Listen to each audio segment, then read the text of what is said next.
하나님 감사합니다. 우리에게 거룩한 말씀, 기록된 말씀을 주시고 이 말씀을 매일매일 대하고 접하고 듣고 볼 때마다 또 내 입술로 읽으며 마음으로 묵상하며 받아들일 때마다 말씀이신 하나님과 동행함을 알게 하시고 또 이 말씀 앞에서 겸손과 순종의 마음 주심에 감사드립니다. 저마다 말씀을 가까이 하는 시간과 방법과 또 태도가 다 다르겠지만 나를 사랑하시고 나를 구원하시고 나를 의의 길로 인도하시는 하나님 놀라운 은혜와 사랑에 감사하며 순종하려는 또 신실하고 충성된 믿음의 사람들 되기를 원합니다. 방금 부른 찬송의 가사처럼 예수를 더 알기 원하고 말씀 속에서 은혜와 사랑을 더 크게 발견케 되기를 원하며 진리를 가르쳐 주시는 성령님의 지혜와 깨달음을 경험하게 되기를 원합니다. 이 땅에서의 삶이 전부가 아니라 저 영원한 하늘나라 하나님 나라의 백성으로 지금부터 살아가면서 주님의 칭찬과 인정으로 부끄러움 받지 않는 거룩한 일꾼으로 그렇게 청지기처럼 살기를 원합니다. 더 나아가 내가 받은 이 놀라운 은혜와 사랑을 내 가족들에게, 내 이웃들에게, 이 나라와 민족에게 전하여지고 확장되어지기를 소원하며 우리로 증인되게 하시고 증거자 되게 하옵소서. 하나님, 병에서 놓여 건강케 된 증거를 가지고 주님 찬양하며 증인의 삶 살기를 원합니다. 크고 작은 질병들 속에서 괴로워하고 신음하고 일어서지 못하는 그 안타까움에서 일어나 걸어라 말씀하시고 실제로 일어나 걷게 하시고 눈 떠서 보게 하시고 듣게 하시고 말하게 하시는 이 놀라운 치유의 역사를 오늘날에도 경험할 수 있도록 이 성경의 사건들을 오늘 우리에게도 허락하여 주옵소서. 넘어져서 찢어지고 골절되고 멍들고 다친 분들도 있습니다. 집에서 넘어지기도 하고 길거리에서 넘어지기도 하고 실내에서 또 식당이나 카페에서 넘어지기도 합니다. 그 모든 상처와 아픔에서 속히 회복되어져서 마치 다치지 않았던 것처럼 온전히 나을 수 있는 은혜도 허락하여 주옵소서. 하나님, 정확히 진단하기도 어렵고 치료하기도 어려운 그런 난치성, 희귀성 질병들로 몸과 마음이 힘들어져서 눈물로 토로하는 그 안타까움을 주님 헤아려 주시고 감찰하여 주옵소서. 평생 주님 섬기며 봉사하는 기쁨으로 헌신하고 싶은데 그러지 못할까 염려하고 걱정하는 그 마음을 주님 살펴주시고 나라 내가 너의 믿음을 아노라 믿음대로 될지어다 병에서 놓여 평안할지어다 그 놀라운 선포와 치유를 주여 허락하여 주옵소서. 연로하여 노쇠하여지고 식사도 잠도 거동도 배변도 말도 점점 흐릿해지고 약해지는 분들이 있습니다. 옆에서 간호하고 돕는 가족들도 점점 지쳐지기도 하고 스스로 자책하기도 하면서 눈물 흘리기도 합니다. 하나님, 원치 않는 질병과 상황으로 괴로워하는 모든 주의 백성들을 긍휼히 여기시고 그들의 기도를 들으시고 더 악화되지 않도록 주님 주의 손으로 붙잡아 주옵소서. 온전히 주님 섬기고 찬양하는 가운데 평안함 가운데 주님 앞에 설 수 있는 은혜를 주옵소서. 하나님, 최근 이상기후의 현상이 자주 나타나는 것을 봅니다. 예상치 못한 날씨 변화와 폭우와 또 산사태로 또 붕괴와 침식으로 여러 사람이 피해를 보고 있음을 뉴스를 통해서 보게 됩니다. 지금도 이 시간도 또 다른 피해가 생겨나기도 할 것이고 안타까운 일도 생겨날 텐데 우리가 늘 자연 앞에서 지극히 연약한 존재임을 알게 하시고 또 우리의 편리함과 욕심 때문에 점점 더 이 지구와 환경이 파괴되고 이상기후의 모습이 나타날 수 있음도 깨닫게 하여 주옵소서.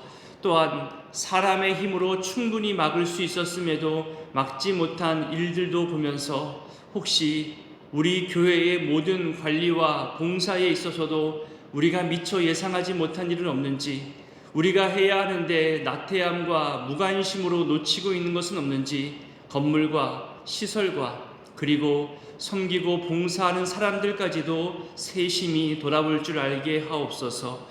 하나님, 구의 3동에서 어제와 오늘 우리 교회 시설과 주방을 이용해서 지역 어르신들과 취약계층을 섬기는 일을 합니다. 지역과 함께 성장해온 교회가 참 자랑스럽습니다. 우리만의 교회가 아니라 이 지역의 교회요, 구원의 방주요, 등불이요, 빛과 소금 역할을 앞으로도 계속해서 감당해내는 그런 주님의 교회 되게 하여 주옵소서. 내일 유년부 성경학교에서도 준비된 은혜를 베풀어 주시고 준비한 선생님들의 수고와 헌신과 사역들이 더욱 복되게 하시며 그 준비할 수 있는 것만으로도 감사와 감동으로 하나님께 영광 돌리게 하옵소서. 이 새벽에도 주님 앞에 드리는 일천번제와 마음의 소원과 3년의 기도 제목과 평생의 제목들을 가지고 나아왔습니다. 매일매일 준비하여 드리는 이 모든 감사와 간구의 내용들을 주님 받아주시고 응답하여 주시옵소서. 이제 말씀 앞으로 나아갑니다. 고린도 교회에 하시는 말씀을 우리도 귀담아 듣게 하시고 이런 질책과 이런 지적 당하지 않도록 우리에게도 깨닫는 지혜를 허락하여 주시옵소서. 예수님의 이름으로 기도드립니다. 아멘. 오늘 말씀은 고린도전서 4장입니다. 어제 본문 3장에 이어서 4장이 계속되고 있습니다. 계속해서 고린도 교회의 파벌 싸움, 또 분쟁에 대해서 그 원인에 대해서 바울이 설명하면서 책망하는 내용이 이어지고 있지요. 3장에서도 사역자들에 대해서 인간적인 판단을 하며 시기와 분쟁에 속했다고 바울은 이미 지적했습니다. 4장 초반부터 이 사역자들을 하나님의 동역자요, 또 그리스도의 일꾼으로 여기라며 인간적인 판단을 함부로 하지 말라고 그렇게 시작하죠. 우리 1절부터 5절까지를 읽겠습니다. 사람이 마땅히 우리를 그리스도의 일꾼이요 하나님의 비밀을 맡은 자로 여길지어다. 그리고 맡은 자들에게 구할 것은 충성이니라. 너희에게나 다른 사람에게나 판단 맡는 것이 내게는 매우 작은 일이라. 나도 나를 판단하지 아니하노니 내가 자책할 아무것도 깨닫지 못하나 이로 말미암아 의롭다 함을 얻지 못하노라. 다만 나를 심판하실 이는 주시니라. 그러므로 때가 이르기 전 곧 주께서 오시기까지 아무것도 판단하지 말라. 그가 어둠에 감추인 것들을 드러내고 마음의 뜻을 나타내시리니 그때에 각 사람에게 하나님으로부터 칭찬이 있으리라. 아멘. 사역자들을 가리켜서 일꾼이요 동시에 비밀을 맡은 자라고 이 두 가지 정체성에 대해서 말하고 있지요. 저는 이 비밀을 맡은 자를 청직이라고 말하고 싶습니다. 주인의 뜻에 가장 많은 관심을 가지고 그 뜻대로 이루려고 하는 사람, 그가 바로 청지기입니다. 일꾼이면서 동시에 청지기인 이 사역자들을 어느 한쪽으로만 대하면 안 된다는 거죠. 자칫 일꾼으로만 대하면 무시하면서 함부로 업신여기며 대할 수 있는 그런 존재가 되고요. 또 청지기라고만 대한다면요, 과도하게 떠받들고 추앙할 수 있는 그런 존재가 될 수 있습니다. 둘 다 올바른 모습이 아니라 두 모습 다 함께 바라봐야 한다는 거죠. 그리고 이 청지기, 하나님의 비밀을 맡은 자들에게 구할 것은 충성이라고 2절에서 말합니다. 청지기에는 충성이 요구되어 있다는 말입니다. 우리 모두 교회의 리더십들, 교회의 헌신자들, 봉사자들에게는 충성이 요구되어집니다. 여기서의 충성은 믿음직하다, 신실하다 이런 뜻이 담겨 있습니다. 작년 하반기 수요 기도회 설교에서 성령의 열매를 다룬 적이 있었습니다. 그때 충성에 대해 말하기를 몇 가지 정의와 말씀과 사례를 알려드렸는데요. 이런 말씀을 드렸습니다. 처음부터 끝까지 변하지 않는 믿음의 태도, 그리고 그것으로 가까운 사람들로부터 인정받는 것이라고 그 충성에 대한 설명을 일부 드렸습니다. 그래서 처음과 끝이 변함이 없고 끝까지 같은 자세와 태도로 완주하는 것인데요. 물론 중간에 쓰러질 수 있지요. 멈추어 서야 할 때도 있을 겁니다. 주변을 돌아봐야 할 때도 있을 것이고 강제로 쉬어야 할 때도 있겠죠. 하지만 그 믿음의 태도, 주인을 향한 신뢰의 태도는 변하지 않는 것이 충성입니다. 제게 무언가 얘기하실 때마다 매번 눈물로 고백하시는 그런 분들이 있어요. 목사님, 나 정말 충성해 왔고 남은 인생도 충성하고 싶은데 내 건강이 그렇게 못 될까봐 그게 참 많이 속상하다고 그렇게 눈물로 말씀하세요. 그럼 저도 같이 눈시울 뜨거워지면서 이렇게 답합니다. 그 마음이 가장 충성스러운 겁니다. 하나님이 그 마음 중심을 헤아리시며 분명히 하나님께서 기억하실 것이라, 어떠한 상황에서도 하나님 신뢰하는 그 믿음 변치 않을 것이고 주어진 상황과 그 역할을 최선으로 감당하시려고 하는 지금의 그 모습이 가장 아름다운 충성입니다. 같이 저도 충성하겠습니다. 기도하겠습니다. 그렇게 답을 드립니다. 그냥 인사말, 그냥 위로말이 아니라 진심입니다. 주일 예배를 드리기 위해서, 여러분 빠지지 않기 위해서 한 주간 해야 할 일을 토요일까지 마치는 그런 분도 있잖아요. 시어머니나 또는 믿지 않는 남편을 위해서 주일 새벽부터 일어나서 그날 해야 하는 집안일, 식사 준비, 심지어 청소까지 또는 손님 치러야 하는 일까지 다 하고 주일날 예배 시간에 맞춰서 뛰어오는 그런 분들이 있습니다. 걸음이 점점 느려져서 평소보다 더 일찍 집을 나서는 분이 있거든요. 그러면 평소보다 더 일찍 집을 나서려면 잠을 줄여요. 그렇게 시간을 맞추려는 분들이 있어요. 그런데 이런 분들에게 말하기를, 아유, 좀 믿음의 본 보이려면 좀 더 일찍 와야죠. 왜 이렇게 늦으세요? 이렇게 말씀할 때 있잖아요, 우리도. 여러분, 그 사정을 안다면, 그 땀 흘림과 잠 못 자는 상황과 수많은 눈총을 이겨내고 나온 그 발걸음을 안다면, 아예 지각하지 말라고 그 당연한 말조차 우리는 쉽게 할 수가 없는 겁니다. 그것이 그분의 최선이거든요. 여기서 중요하게 하나 생각할 주제가 있습니다. 조직이 커지고 사람들이 많아질수록 형평성, 공정성이 매우 중요한 가치가 됩니다. 징징거리고 힘들다고 봐달라고 하는 사람들 다 봐주면 참고 일하는 사람은 허탈해하죠. 그 비교에서 오는 힘 빠짐이 분명히 생겨나는 겁니다. 그래서 똑같이 적용하는 것도 중요한 가치가 되죠. 근데 여러분, 제가 들은 말 중에서 지금 제 삶에 녹여내고 있는 그런 한 문장이 있습니다. 처음엔 이해하기 어려웠는데 최근 들어 그 말이 자꾸만 생각나고 곱씹게 되는 그런 표현이 하나 있습니다. 특별한 표현도 아니에요. 일반적인 말이고 우리도 많이 들어왔던 말입니다. 나중에 하나님께서 지금의 이 충성을 다 헤아려 주시고 갚아주신다는 말이더라고요. 때가 되어 드러내시기도 하신다는 거예요. 그게 하나님의 판단, 하나님의 드러내심이 정확한 것이니 내가 먼저, 사람이 먼저, 사람의 말로 먼저 평가하거나 판단할 필요가 없다는 이런 말인 거예요. 늘 들어왔던 말이잖아요. 인내든 고집이든 끝까지 일을 완수해내는 사람들이 있습니다. 대단하죠. 부러웠기도 합니다. 그 일을 끝마칠 때까지 집중하게 하고 다른 불필요한 것들 버리게 하고 힘든 시간들 생겨날 겁니다. 그런데 그 충성이 내가 하는 충성인 것도 있겠지만 하나님이 주시는 은혜의 시간이라는 거예요. 그래야 내가 다른 것에 마음 빼앗기지 않고 특히 그렇게 내게 주어진 사명 앞에서 인내할 때, 충성하면서 집중할 때 집중하지 못하고 다른 것에 마음 뺏긴 사람들이 무너지는 것을 보면요, 아, 내가 지금 이 자리에서 충성하고 봉사하며 내 시간과 에너지를 내어드리는 것, 그것이 힘든 것만이 아니라 나를 지키는 복이 되는구나.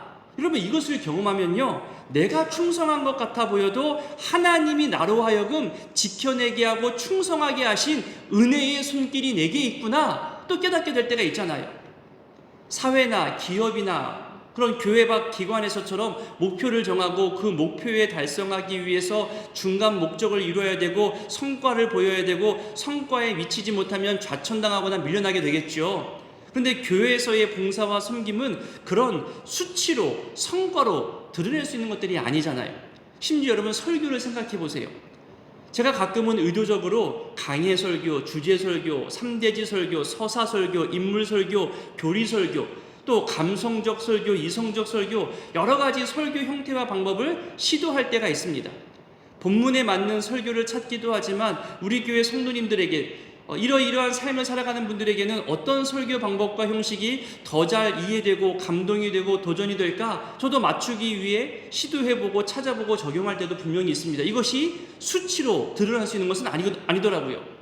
예를 들어 어떨 때에는 오늘 본문에서 말씀하시는 것은 첫째, 둘째, 셋째 이렇게 요약해서 제가 전달할 때도 있고요. 또 어떨 때는 그런 거 없이 처음부터 끝까지 설명하듯 하기도 하고, 또 어떨 때는 단어와 배경 중심으로 설명하고 인간적 심리나 감정을 강조할 때도 있고 다양한 방법을 사용하려 합니다.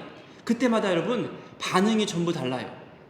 목사님, 오늘은 더더욱 감동이었어요. 오늘은 새로움이 더 컸어요. 잊어버렸던 것을 다시 찾은 느낌이에요. 오늘은 좀 딱딱하지만 마땅히 해야 할 말씀을 하셨네요. 오늘은 이성적이고 논리적이어서 제게 더 은혜가 되었어요. 또 반대로 오늘은 어려웠어요. 정말 다양한 반응을 주십니다. 매번 다릅니다. 설교 준비가 오래되었다고 좋은 설교를 전할 수 있는 것도 아니더라고요. 이런 것들을 수치나 통계로 표현하기는 참 어렵습니다. 오늘 설교 몇 점 이렇게 할 수 있는 것들이 아니잖아요. 근데 제가 사람들 반응만 보고 그 반응에 맞춰서 마치 인기 얻으려고 설교한다면 그게 될까요? 몇 번은 되겠지요. 하지만 전체적으로 보면 오히려 안 좋아질 게 뻔합니다. 설교도 저는 충성이라고 여기는 편입니다. 매일매일 식탁을 차려서 내놓는 어머니의 밥상처럼 영의 양식을 골고루게 다양하게 하지만 헛된 재료 사용하지 않고 이 양식을 먹을 사랑하는 가족들의 상태와 또 건강까지 고려해서 그렇게 변함없는 태도로 이 말씀의 양식을 준비하여 내어놓는 것, 그리고 선포하는 것, 그런 의미에서 설교도 충성이라 저는 표현하는 편입니다. 이렇게 저마다의 충성의 방법, 저마다 충성을 통해 경험하게 하듯이 다 다르고 아직 드러내지 않은 것이 있다는 거예요.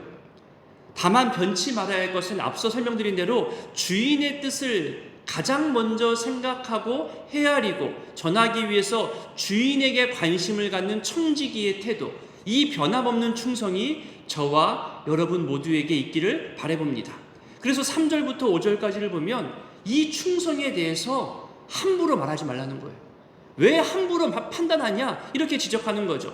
이전 사역자와의 비교, 그리고 나는 이런 은사가 있는데 사역자인 당신은 왜 없느냐? 그럼 내 말 들어. 그렇게 인간적인 기준으로 평가하거나 판단해서는 안 된다는 거죠. 3절에 보니까 매우 작은 일이라도 판단하지 않겠다는 이 말은 사람의 판단과 비판은 자기 주관적이라는 거죠. 지금 자기 주관적인 그 판단 때문에 너희가 분열하고 너희가 지금 서로 파벌 싸움하고 있는 거 아니냐? 이 충성은 언젠가 하나님이 반드시 드러나게 하실 것이다. 하나님이 판단하여서 알려주실 것임을 바울이 말하고 있는 겁니다. 사람이 절대적인 심판자처럼 판단해서도 안 되는 것이고, 그리고 사람의 판단을 듣고 자기 충성이 흔들리거나 자책하지도 말라고 주의를 줍니다. 엊그제 수요 기도회 때 가인의 분노에 대해 다루면서 한 구절을 강조했었죠. 세월이 지난 후에 한 사람의 언행과 태도와 자세와 하나님을 신뢰하는 모든 충성을 다 합해서 그 사람과 함께 재물까지도 받으셨음을 살펴보았습니다. 전체를 보지 않고 일부만 가지고, 일부의 모습, 일부의 시간, 그것만 가지고 평가하고 분노하고 판단하는 것은 실로 어리석다고 말씀드렸죠. 교만한 겁니다. 그것이 분쟁을 가져왔고 서로 분노함으로 시기함으로 싸우고 다투고 있었던 고린도 교회의 모습을 바울은 떨어져 있지만 훤히 또 알 수 있고 그 부분을 지금 이야기하는 겁니다.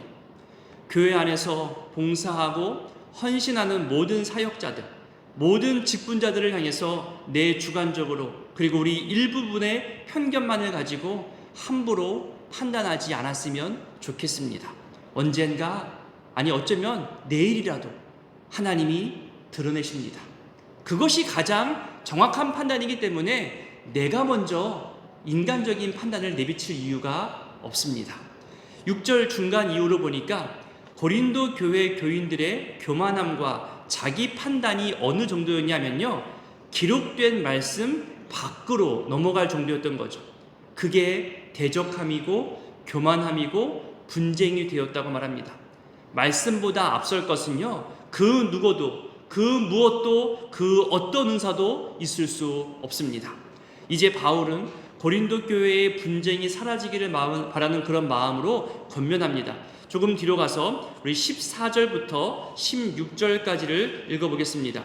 내가 너희를 부끄럽게 하려고 이것을 쓰는 것이 아니라 오직 너희를 내 사랑하는 자녀같이 권하려 하는 것이라. 그리스도 안에서 일만 스승이 있으되 아버지는 많지 아니하니 그리스도 예수 안에서 내가 복음으로써 너희를 낳았음이라. 그러므로 내가 너희에게 권하노니 너희는 나를 본받는 자가 되라.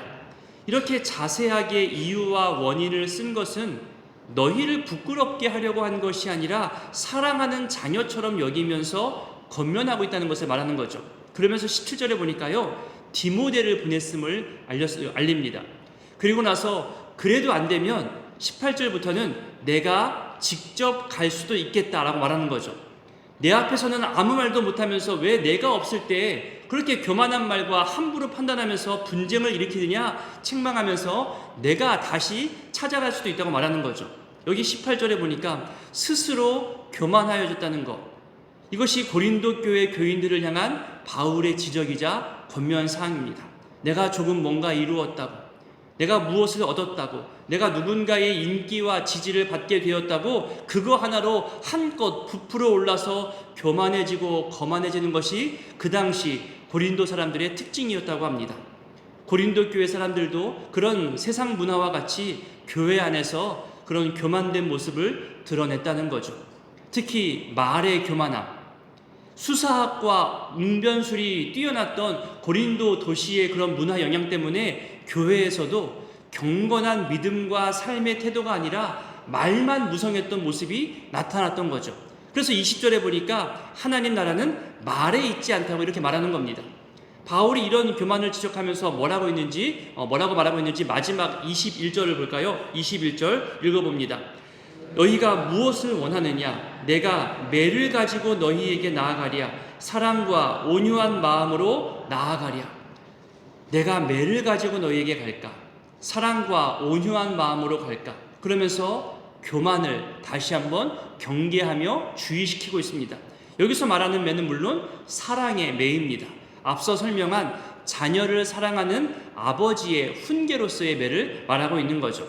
오늘의 이 말씀들을 기억하며 여러분 기도하실 때요, 어떤 답답함과 이해되지 않는 상황에 처했을 때에 하나님께서 드러내시는 것이 가장 정확한다는 것을 생각하면서요, 우리가 먼저 판단하지 않았으면 좋겠습니다. 분명 때가 되어 드러내게 할 것입니다. 교훈해 주시고 우리로 하여금 성숙한 마음을 또 교훈을 주실 것입니다.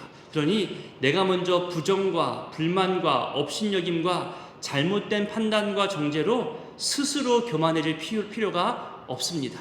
고린도 교회의 교인들처럼 교만함으로 다투지 않았으면 좋겠습니다. 오히려 조심하고 주의해야 할 사안인 것을 기억하시면서 더욱더 말씀 앞에서 나를 세워나가는 시간 되기를 바랍니다. 내 입술 또 내 마음을 거룩함 가운데 지켜주시기를 기도하시고 말씀보다 앞서지 않도록 겸손함을 위해서도 우리 같이 기도했으면 좋겠습니다. 주일을 준비하는 모든 사역자들을 위해서 또 내일 유년부 성경학교를 위해서도 함께 기도 부탁을 드립니다. 주기도문으로 기도하겠습니다. 하늘에 계신 우리 아버지, 아버지의 이름을 거룩하게 하시며 아버지의 나라가 오게 하시며 아버지의 뜻이 하늘에서와 같이 땅에서도 이루어지게 하소서. 오늘 우리에게 일용할 양식을 주시고 우리가 우리에게 잘못한 사람을 용서하여 준 것 같이 우리 죄를 용서하여 주시고 우리를 시험에 빠지지 않게 하시고 악에서 구하소서. 나라와 권능과 영광이 영원히 아버지의 것입니다. 아멘.